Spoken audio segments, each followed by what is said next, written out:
विद्यार्थी मित्रांनो, नमस्कार. आजच्या व्हिडिओमध्ये आपण अंकगणिती श्रेणीचे n वे पद काढण्यासाठीचं जे सूत्र आहे ते सूत्र नेमकं कोणतं आहे, ते कसं तयार होतं याचा अभ्यास करणार आहोत. पण यापूर्वी आपण मागील व्हिडिओमध्ये जे घटक अभ्यासलेले आहेत त्यांची एक वेळेस आपण उजळणी करूया.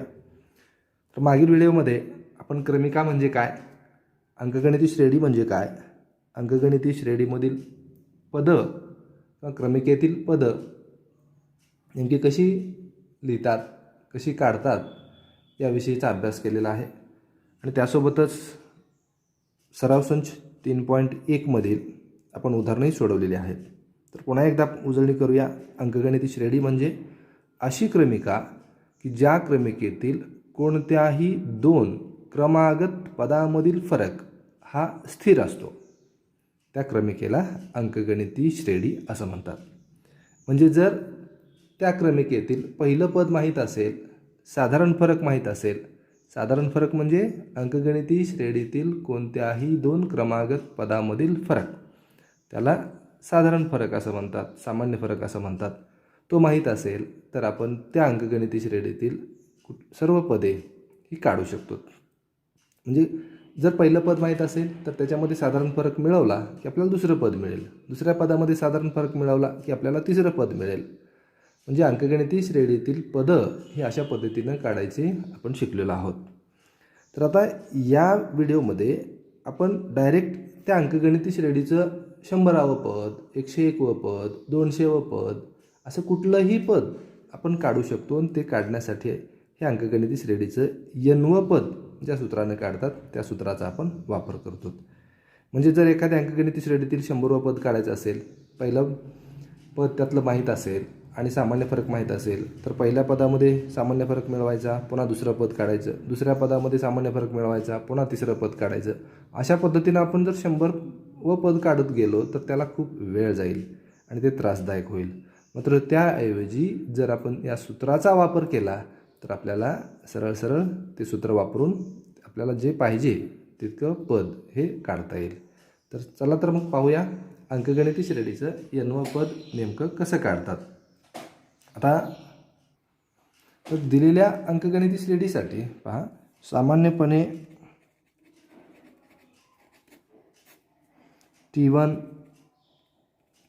T2, T3 अशी पदं आहेत. या अंकगणिती श्रेणीतील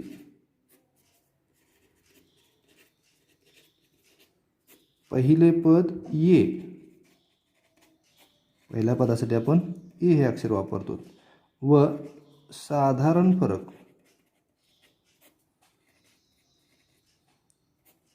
डी असेल तर पहा, T1 म्हणजे पहिलं पद बरोबर ए, तर T2 बरोबर T1 अधिक सामान्य फरक ए अधिक डी, T3 बरोबर हे T2 अधिक डी, मागील पदामध्ये सामान्य फरक मिळवतो आहे.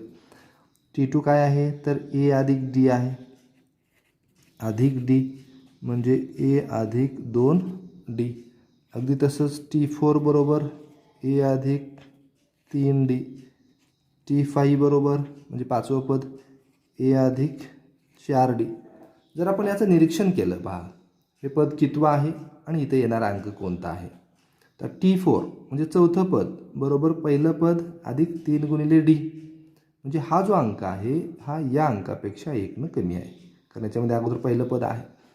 T3 बरोबर हे ए अधिक 2D, हा इथला अंक आणि हा अंक या इथल्या अंकापेक्षा म्हणजे पदाच्या क्रमांकापेक्षा 1 कमी आहे. तसं इथं पहा, T5 म्हणजे पाचवं पद बरोबर ए अधिक 4D आहे, म्हणजे हा अंक इथल्या अंकापेक्षा 1 कमी आहे.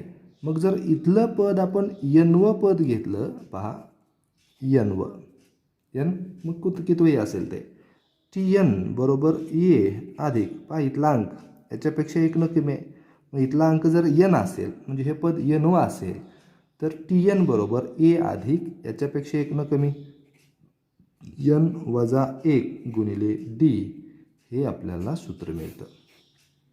म्हणजे या सूत्राचा वापर करून आपण अंकगणिती श्रेणीचं n व पद काढू शकतो.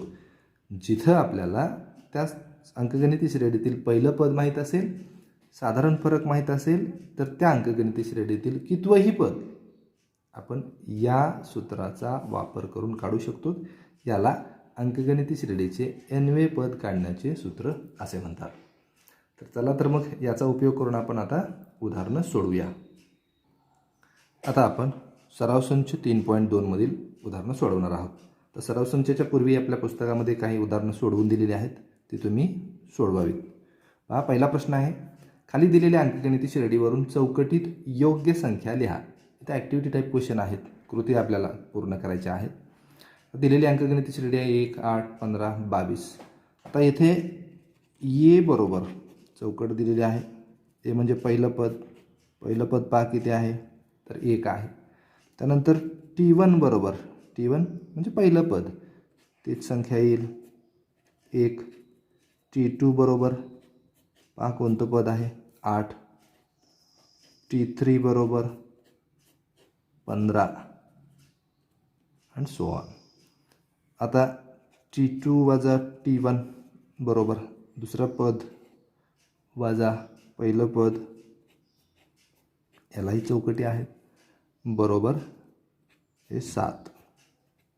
त्यानंतर T3 वजा T2 बरोबर पहा T3 किती आहे, T3 15 आहे. T2 किती आहे, तर T2 8 आहे, बरोबर 7. तर इथं कोणत्याही दोन क्रमागत पदामधील फरक स्थिर आला आहे आणि त्यालाच आपण साधारण फरक असं म्हणतो, म्हणून D बरोबर 7. अशा प्रकारची उदाहरणं आपण मागील सराव संचामध्ये सोडवलेली आहेत, फक्त इथं कृतीच्या स्वरूपामध्ये हे दिलेलं आहे. सोपी उदाहरणं आहेत. पहा, आता आपण यातलं तिसरं उदाहरण घेऊया. दुसरं उदाहरण तुम्ही सोडवू शकता, तिसरंही उदाहरण सोडवू शकाल, मात्र यातली काही उदाहरणं आपण इथं घेऊया. -3, -8, -13, -18 डॅश. तर येथे पहिलं पद T1 बरोबर पहा कोणतं आहे, हे -3 आहे. त्यानंतर T2 बरोबर -8 आहे. T3 बरोबर पहा -13 आहे आणि T4 बरोबर -18 आहे. आता T2 वजा T1 बरोबर हे -8 वजा -3, हे ऋण गुणिले ऋण धन 3 होईल, म्हणून फरक येईल -5. त्यानंतर T3 वजा T2 बरोबर पहा T3 किती आहे, T3 आहे -13 वजा T2 -8, हे ऋण गुणिले ऋण धन होईल, जे -13 धन 8 हे -5. 8 आणि 5 13, मोठ्या संख्येचं चिन्ह ऋण. इथेही फरक सारखा आहे, स्थिर आहे. आता तसं तर हे आपल्याला चेक करायचं नाहीच आहे. का नाही, कारण आपल्याला इथं दिलं येते की खाली दिलेल्या अंकगणिती श्रेणीवरून, म्हणजे दिलेल्या क्रमिका या अंकगणिती श्रेणी आहेतच, फक्त या कृती आपल्याला इथं पूर्ण करायच्या, म्हणून D बरोबर हे -5. पहा, दुसरा प्रश्न आहे, खालील क्रमिका अंकगणिती श्रेणी आहे का ते ठरवा आणि असेल तर त्या श्रेणीचे 20वे पद काढा. पहा, अगोदर ही क्रमिका दिलेली आहे, या ही क्रमिका अंकगणिती श्रेणी आहे का हे आपल्याला अगोदर ठरवायचं आहे आणि जर असेल तर त्या श्रेणीचं 20वं पद आपल्याला काढायचं आहे.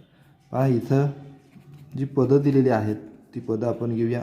T1 बरोबर -12, T2 बरोबर -5, T3 बरोबर 2, T4 बरोबर 9 अँड सो ऑन. आता इथं T2 वजा T1 क्रमागत पदामधला फरक पाहूया. -5 वजा -12, हे -5 हे ऋण गुणिले ऋण धन 12, जे -5 धन 12 धन 7. त्यानंतर T3 वजा T2 बरोबर पहा 2 वजा 5 बरोबर हे ऋण गुणिले ऋण धन हे 7. त्यानंतर T4 वजा T3 बरोबर 9 वजा धन 2 आहे बरोबर हे 7. आता इथं कोणत्याही दोन क्रमागत पदामधला फरक स्थिर आहे, म्हणून ही क्रमिका किंवा दिलेली क्रमिका अंकगणिती श्रेणी आहे. AP आहे असं लिहिलं तरी चालतं. श्रेणी असून D पण लिहूया. Dची किंमत सामान्य फरक D बरोबर 7 आहे आणि A बरोबर, A म्हणजे पहिलं पद ते ऋण 12 आहे. कारण आपल्याला या दोन्हीची आवश्यकता आहे. कशासाठी? त्या श्रेणीचं 20वे पद काढण्यासाठी. कारण nth टर्म nवं पद काढायचं सूत्र आपण शिकलेलं आहे. कुठलं आहे पहा. आता सूत्र लिहूया. Tn बरोबर A अधिक n वजा 1 गुणिले D. Tn equals to A plus n minus 1 into D. And therefore बाकी पद काढायचं आहे, 20वा पद काढायचं आहे. म्हणजे n बरोबर 20 घ्यायचं आहे. हे 20वे पद बरोबर A ऋण 12 अधिक n 20 वजा 1 गुणिले D बरोबर हे 7 आहे. आपण किमती फक्त ठेवल्यात म्हणून T20 बरोबर ऋण 12 अधिक 20 वजा 1 19. 19 गुणिले 7, 19चा पाडा 7पर्यंत म्हणूया. 19 5 95, 19 114, 19 133, 133 म्हणून T20 बरोबर 133 वजा 12 121 हे येईल या अंकगणिती श्रेणीचं 20वे पद. आपण ते शोधलेलं आहे. T20 म्हणजे 20वे पद किती आलं आहे तर ते आलं आहे 121. आपण या सूत्राचा वापर करून हे 20वे पद काढलेलं आहे. यानंतर पुढील उदाहरण आहे उदाहरण क्रमांक 3. दिलेली अंकगणिती श्रेणी 12 16 20 24 आहे. या श्रेणीचे 24वे पद आपल्याला काढायचे. आता इथे डायरेक्ट अंकगणिती श्रेणी दिलेली आहे. श्रेणी आहे का नाही हे आपल्याला ठरवायचं नाही. इथे लिहूया. दिलेली अंकगणिती श्रेणी कोणती आहे? 12 16 20 24. तर येथे T1 बरोबर 12, T2 बरोबर 16 दोनच पदं घेतलीत कारण आपल्याला सामान्य फरक काढायचा आहे. साधारण फरक D बरोबर T2 वजा T1 आणि म्हणून D बरोबर 16 वजा 12 बरोबर 4. का तर इथं एकच का घेतलं तर हे अंकगणिती श्रेणी आहे असं दिलेलं आहे. म्हणजे कुठल्याही दोन क्रमागत पदामधला फरक हा स्थिर आहे. फक्त कोणत्याही दोन क्रमागत पदामधला फरक आपल्याला इथं काढायचा आहे म्हणून आपण इथं T1 आणि T2 हे दोन पदं लिहिलेली आहेत. कुठलीही दोन क्रमागत पदं लिहून सामान्य फरक काढला तरी चालतो. आणि A बरोबर पहिलं पद पहा बरोबर 12. आता Tn बरोबर सूत्र लिहावं लागेल. काय सूत्र आहे? Tn बरोबर A अधिक n वजा 1 गुणिले D. आणि म्हणून बाकीत्व पद काढायचे 24वे काढायचे. T24 A 12 आहे अधिक 24 वजा 1 n बरोबर 24 घेतले. D बरोबर 4 बरोबर 12 अधिक 24 वजा 1 23, 23 गुणिले 4 23 1 23, 23 2 46, 23 3 69, 23 चौक 92 म्हणून हे येईल 92. आणि बरोबर 12 अधिक 92 4 9 अधिक 1 10 म्हणून T24 म्हणजे अंकगणिती श्रेणीचं 24वे पद इथे आलंय पहा 104. म्हणजे या ठिकाणी आपण पुन्हा या सूत्राचाच वापर करून हे पद काढलेलं आहे. त्यामुळे हे सूत्र अतिशय महत्त्वाचं आहे. जरा थोडंसं लिहून सराव करून हे लक्षात ठेवा.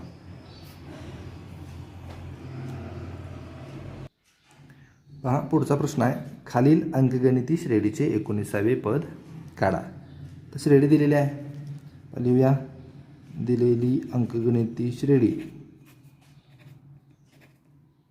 कुठली आहे? 7 13 19 25. येथे T1 बरोबर 7, T2 बरोबर 13 आणि म्हणून D बरोबर T2 वजा T1 म्हणून D बरोबर 13 वजा 7 बरोबर 6 आणि ए बरोबर हे 7. तर याची किंमत आहे माहीत आणि डीची किंमत माहीत आहे. आपल्याला या अंकगणित श्रेणीचं 19वे पद काढायचं आहे. आता सूत्र लिहूया. हा सूत्र काय आहे? Tn बरोबर a अधिक n वजा 1 गुणिले d. Tn equals to a plus n minus 1 into d. Therefore म्हणून तर कितवं पद काढायचं आहे? 19वे काढायचं आहे. म्हणून T19 बरोबर a 7 आहे अधिक n वजा 1, n बरोबर 19 आहे वजा 1 गुणिले d 6 आहे बरोबर 7 अधिक 19 वजा 1 18, 18 गुणिले 6, 18 पंचे 90, 18 सखे 108, 108 अधिक 7 बरोबर 115 आणि म्हणून T19 बरोबर 115 म्हणजे जे अंकगणित श्रेणीचं 19वे पद आलं 115. तर अशा पद्धतीनं आपण दिलेल्या अंकगणित श्रेणीचं पहिलं पद माहीत असेल, साधारण फरक माहीत असेल तर त्यावरून आपल्याला त्या अंकगणित श्रेणीतील कितवंही पद या सूत्राचा वापर करून काढता येतं.